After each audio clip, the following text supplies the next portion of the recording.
Hello and welcome back to Cavs Daily, your one-stop shop for everything Cavalier related. I'm your host, Paul Williams. Appreciate you guys being along for the ride today. The NBA schedules recently dropped, and that's going to be the base of this episode. So, with that, let's hop right into it. Um, they did already let people know about some of the bigger games like Christmas Day, things of that nature, a week or so back. But the entire NBA schedules have now released. There's always a lot to digest in an 82 game schedule with back to backs, nationally televised games, things of that nature. And yeah, I'm excited. The Cavs are up to 24 nationally televised games. I still think there should be more, but we will talk about that. The Cavs also don't have too many back to backs or too many uh, stretches in their schedule that look daunting.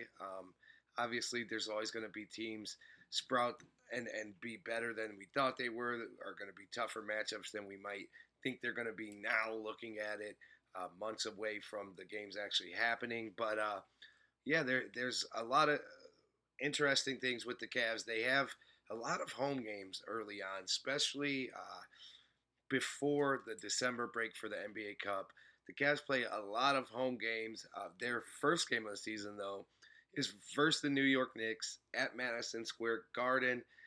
That will be nationally televised game, one of only a couple that'll be on that night. So the Cavs will start off in the spotlight against the New York Knicks. Of course, they will be playing them on Christmas Day, also at Madison Square Garden. The Cavs home opener will be against the Bucks, and it's always a good test to go against Giannis and the crew, especially with Miles Turner now on the team. That should be interesting. And then there's another thing that I saw that I think could be important for the Cavs this year. There's a 4-day break in March, which is very late in the season. That's with only a month left to go in the entire season. So that 4-day break, I mean, that could be huge at the time, depending on where the Cavs are at injuries wise, things of that nature. And even if it doesn't end up being super needed because of an injury directly, um, I mean, going into a month into until the playoffs begin, it is always going to be advantageous to get your guys rest, especially guys like Lonzo Ball or even Larry Nance Jr., who is now a vet in his 10th season. It's a good thing, and I think it's going to come in handy big time for the Cavs. I feel like if our guys could have got 4 or 5 days off this previous March, that might have made a big difference come playoff time. We're not here to digest that right now, but yeah, I think it'll be very beneficial for the Cavs. So that really stuck out to me, and I see a stretch with the Cavs having 5 straight home games in mid to late November, and then also right before the Cup, they play 3 straight home games against Portland, Sacramento, and Golden State. The final 2 games is a back-to-back, but then they're off for a couple of days until the NBA Cup starts. So I feel like the Cavs will have a chance early on to like really make an impact record-wise, playing a lot of home games. The Cavs have been one of the better, or if not the best, home team for the last couple of years. So I think this schedule is very beneficial for the Cavs early on, and they also face nothing but Eastern Conference foes the entire month of October, all the way into November. They don't face or play their first game against a Western Conference team until November 15th versus Memphis, and then they'll play one more Western Conference team in November as they'll host the Clippers on the 23rd of November. And outside of that, going into December, the Cavs will have only played 2 Western Conference teams, and they will have already had that 5-game homestand. So I'm looking for the Cavs to get off to a hot start this year and to really take advantage of what looks like a really good start to the season schedule-wise for them. So hopefully we can take advantage of that.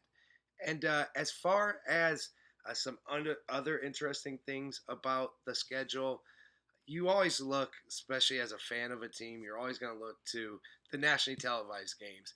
How many games are my team going to be playing on ESPN or TNT or ABC or Peacock? And luckily, if you're a Cavs fan, you'll have a lot of chances to see them live on national television this year. 24 is a very respectable total, no doubt about it, for any team really. But there are some teams that are in the 30s, and I feel like the Cavs should be one of those teams. So I still feel a little disrespected, honestly, by the amount that some other teams got that I feel like the Cavs should have. But it's kind of like Donovan last year when he made a mention of the Cavs might not have a Christmas Day game this year, but just wait, we'll have one next year. I feel like when the schedule releases next year, the Cavs will be in the 30s nationally televised games wise. That might have to be because of a championship run, but I do think that is in their future anyway. So I predict more nationally televised games for the Cavs next year. But for now, we do have some very interesting nationally televised games, starting with the opener, obviously, versus the Knicks in Madison Square Garden. Our home opener against the Bucks, and then the Christmas Day game against the Knicks obviously is probably the biggest nationally televised game you can have. And if you think about it, the biggest, at least usually in an NBA season, the biggest nationally televised games or days that you really want to have is the opener. It's an honor to have a nationally televised opening season game, and then also Christmas Day. Christmas Day might be above all, and Martin Luther King Day is another one that is a big day to have a nationally televised game, and the Cavs have all three of those. So that is some respect shown from the schedule makers, putting the Cavs on anytime the national and the world's attention is going to be on those NBA games. So that is exciting and nice to see for the Cleveland Cavaliers. Speaking of the MLK Day game, that will be a game against OKC. Um, Obviously, that's going to be a huge measuring stick. I'm sure a lot of people are looking forward to that game, which will take place in Cleveland. So the Cavs will be at home on MLK Day, taking on the OKC Thunder. So I'm obviously very excited for that. Uh, in the back half of the schedule, the Cavs also have a lot of nationally televised games. I know they have a stretch in March where they'll be facing the Bucks on national television on NBC, and then the next week they'll be facing the Magic on also NBC. So the Cavs do have a lot of national TV games that I am excited to see.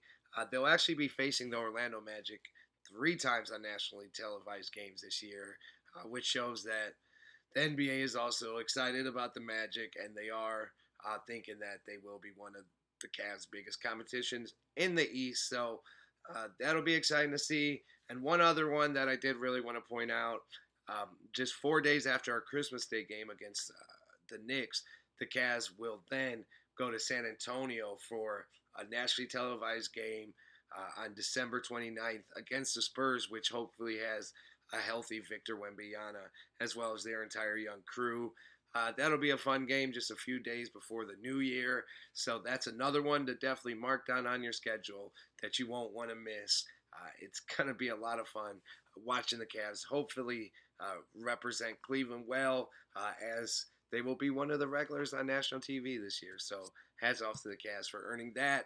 But we will get more next year. And if we don't remind me. All right, I'm going to be wrong sometimes, but I think I'll be right about that. Now, another thing that comes with analyzing any type of NBA schedule is how many back-to-backs does your team have to go through throughout the year?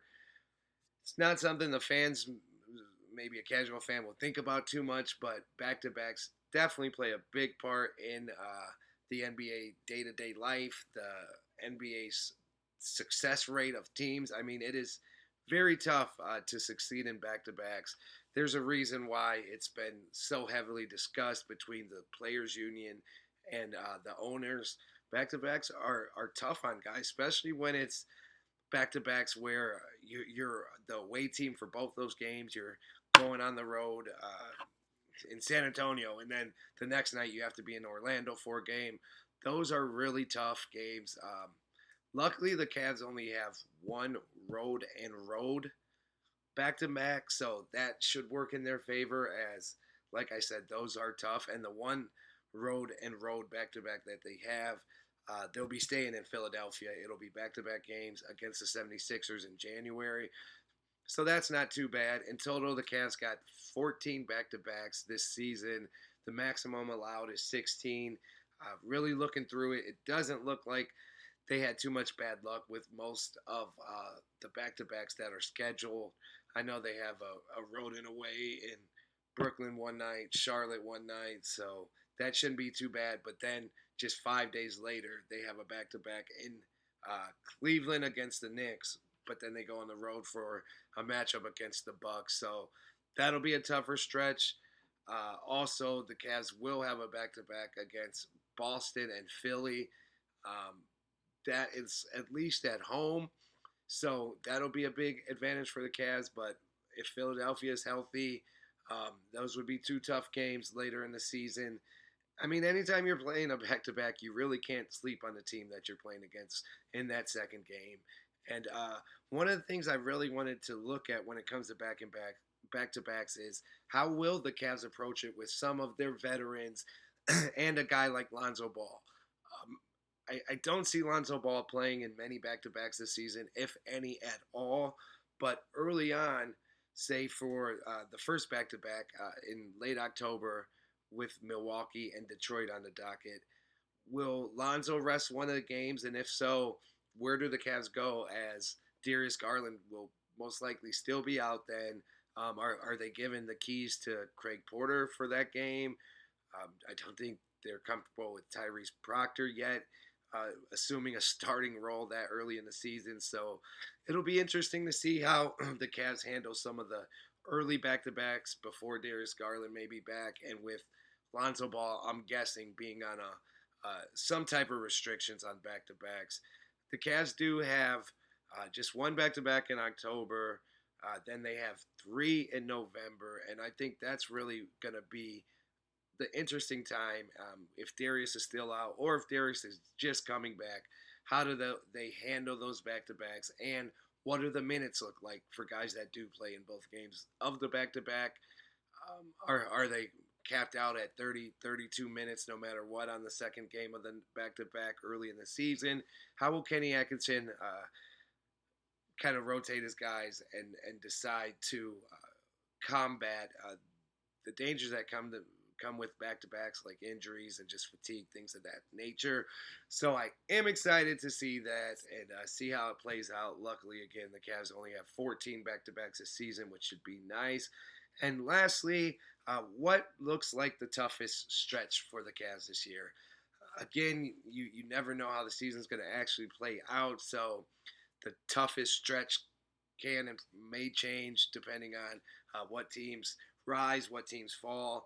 But just as far as an overall look at things and looking at the schedule, it looks like right before the All-Star break, the Cavs have a tough stretch there in my eyes, where they start off with that MLK game against OKC.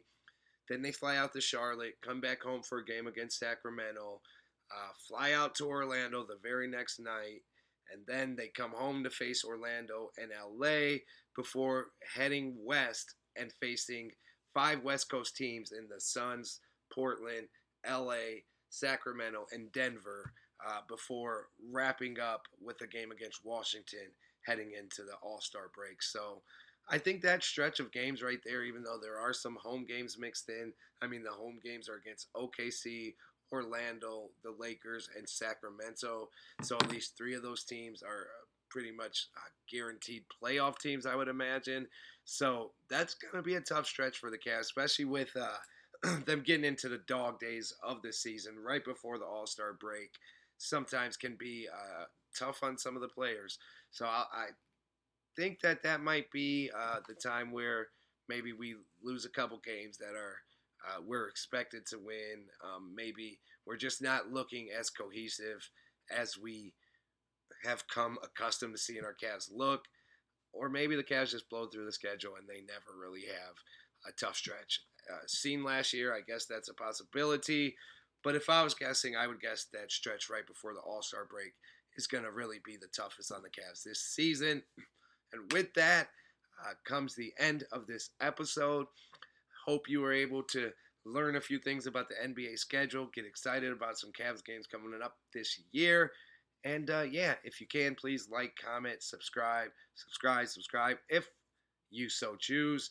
I would appreciate it. And until next time, I'm Paul Williams. This is Cavs Daily presented by Fan Art, and we always appreciate you watching.